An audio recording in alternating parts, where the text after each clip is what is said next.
The sun was setting, casting an orange glow across the parking lot.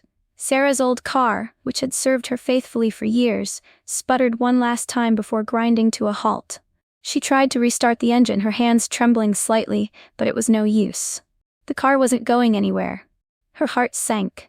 She had a million things to do that day, and now this? She looked around, hoping to spot a mechanic nearby, and noticed a small garage just a few blocks away. Sarah wasn't familiar with the place, but it looked decent enough. She figured it wouldn't hurt to give it a try. With a deep breath, she stepped out of the car and made her way toward the garage. A small bell jingled as she pushed open the door. Inside, there was the smell of oil and metal, the sound of clanging tools in the background. A mechanic, a tall man in his mid-30s, stood behind the counter, wiping his hands on a rag. He looked up as Sarah approached, and there was a hint of impatience in his eyes.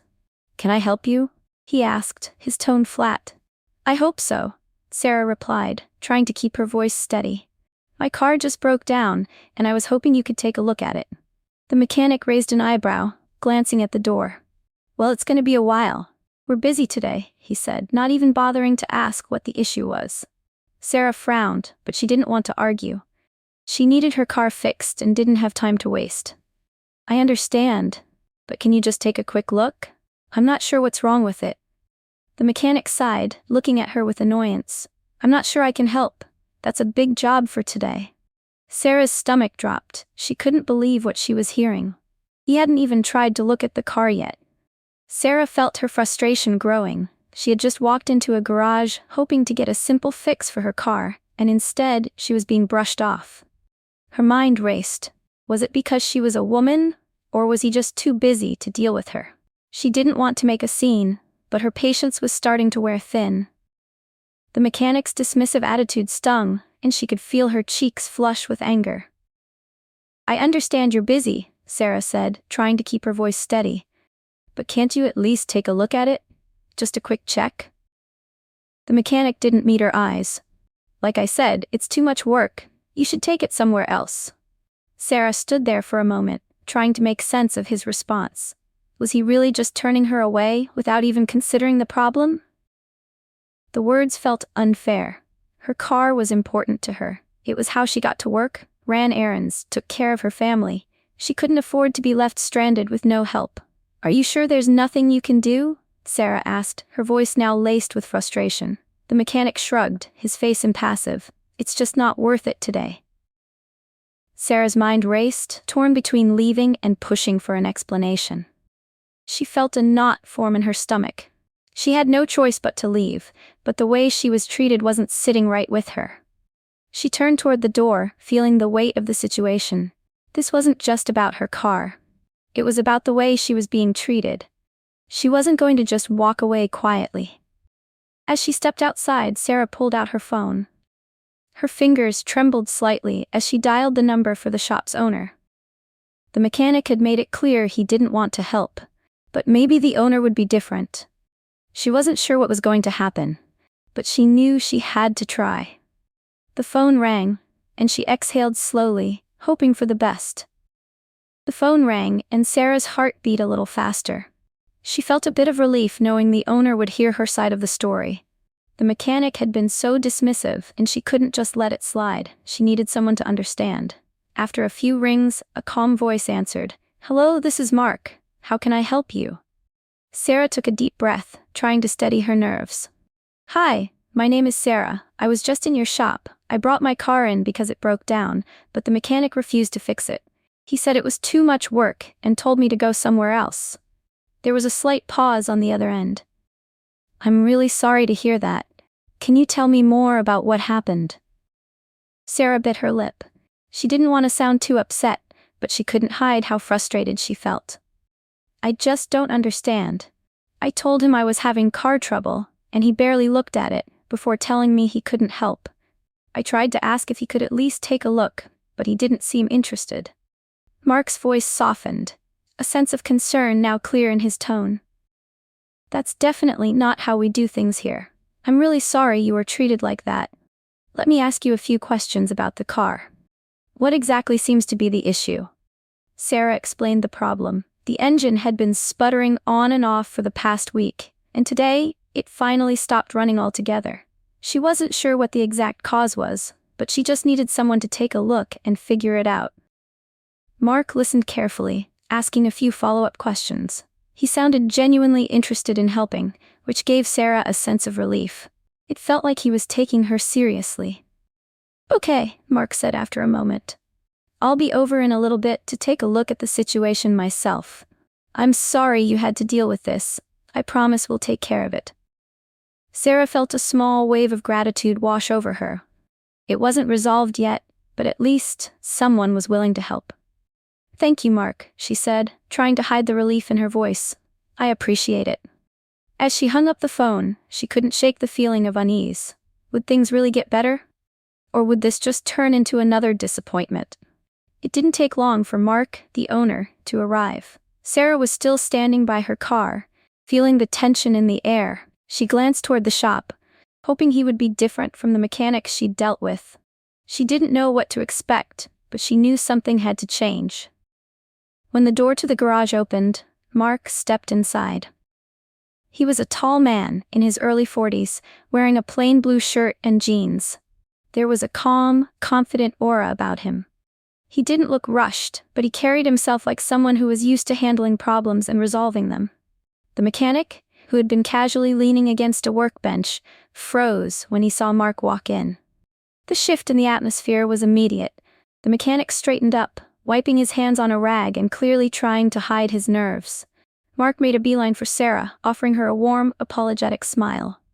"Sarah, I'm really sorry for what happened. I'm here to make sure we sort this out." Sarah nodded, feeling a bit of hope stirring inside her. "Thank you for coming. I just don't understand why your mechanic wouldn't even look at my car." Mark turned his attention to the mechanic, who was still standing in the corner, awkwardly glancing between them. "Why don't you explain to me what happened?" Mark asked, his voice calm but firm. The mechanic shifted uncomfortably. "I told her that the job was too big for today," he stammered, avoiding eye contact with both Sarah and Mark. "It's just too much work, and we're really backed up right now." Mark's eyes narrowed. He wasn't buying the excuse. Too much work? Every customer deserves our attention, no matter how busy we are. We don't turn people away without at least trying to understand the problem. The mechanic opened his mouth to respond but quickly closed it, realizing that his explanation wasn't going to fly.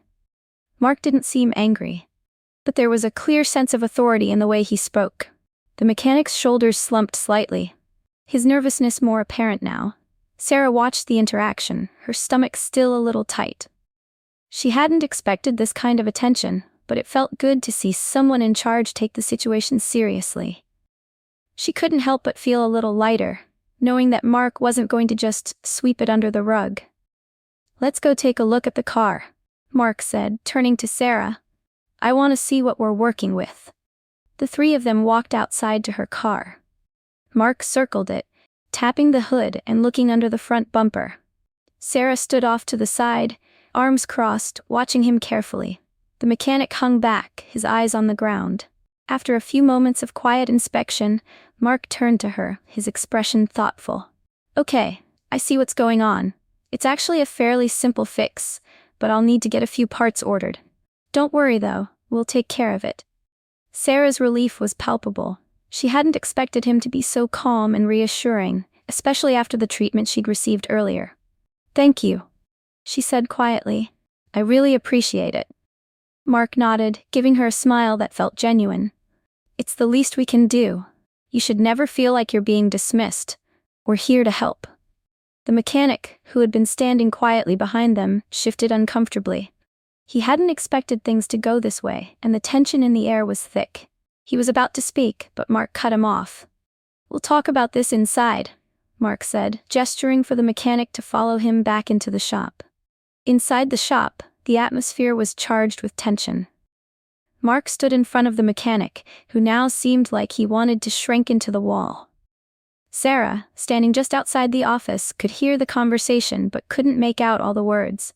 She felt a strange mix of relief and curiosity, wondering how Mark would handle the situation. The mechanic shuffled his feet, clearly uncomfortable. He ran his hand through his hair, looking anywhere but at Mark. "I didn't mean to cause any trouble," he mumbled, his voice low. Mark, though calm, didn't let the mechanic off the hook. "You didn't just cause trouble, you turned away a paying customer without even giving her a chance. That's not how we run things around here. You're supposed to help people, not send them away." The mechanic shifted from one foot to the other. "I didn't think it was something we could fix today," he explained weakly. "It looked like a bigger job, and we're pretty backed up. I didn't think she'd want to wait." Mark crossed his arms, clearly unimpressed. "That's not your call to make. You should have at least looked at it. If you didn't think you could help, you should have said that and explained why. You can't just decide someone's issue isn't worth your time." Sarah, standing just outside the office, felt her heart race. She didn't know what would happen next, but the way Mark was handling it made her feel like her concerns were being taken seriously for the first time that day. The mechanic opened his mouth to argue, but stopped short when he saw the look Mark gave him. It was a look of disappointment, not anger, but it was enough to silence him. Sarah could feel the weight of that gaze even from outside the room. She couldn't help but feel a little satisfied by the situation. He was finally being held accountable. Mark turned back toward Sarah, who was still standing near the door, trying to keep her distance. "Sarah, I'm really sorry for what you've been through," he said, his tone much softer than it had been with the mechanic. "You deserve better than this. I'll make sure we handle the repair today, and I'll personally oversee it to make sure everything goes smoothly." Sarah smiled, grateful but still a little shaken by the earlier treatment. "Thank you, Mark. I appreciate you stepping in." Mark nodded before turning back to the mechanic, who was still standing there, clearly regretting his actions. "You're going to finish this repair and do it right. I'll make sure you're properly trained to handle situations like this in the future, but for now, you need to fix the mistake you made today." The mechanic nodded quietly, his face turning red with embarrassment. He knew he had messed up, and there was no way to undo it now. He had made a bad first impression, and no amount of words could change that. He had to fix the damage, starting with making it right for Sarah. Mark stepped out of the office and gestured for Sarah to follow him. "Let's get your car in the shop. It won't take long." Sarah followed him, relieved that things were finally being taken care of. But she couldn't help but wonder, what would happen to the mechanic now? Would he learn from this, or would he continue to treat customers the same way? As Sarah's car was rolled into the shop, Mark turned back to face the mechanic, who was still standing by the workbench. The tension in the air was thick, and the mechanic's face was red with embarrassment. He had expected to be scolded, but nothing could have prepared him for the disappointment in Mark's eyes. "Let's talk about what happened today," Mark said, his voice firm but calm. The mechanic shifted uncomfortably. "I know I messed up. I didn't think it was a big deal at first. I figured she'd just go somewhere else, but I see now that I was wrong." Mark nodded, but there was no sympathy in his expression. "This isn't about just one customer. It's about how we represent this shop. If you turn away one person without offering help, it affects everything. It reflects poorly on us all." The mechanic's shoulders slumped. "I understand.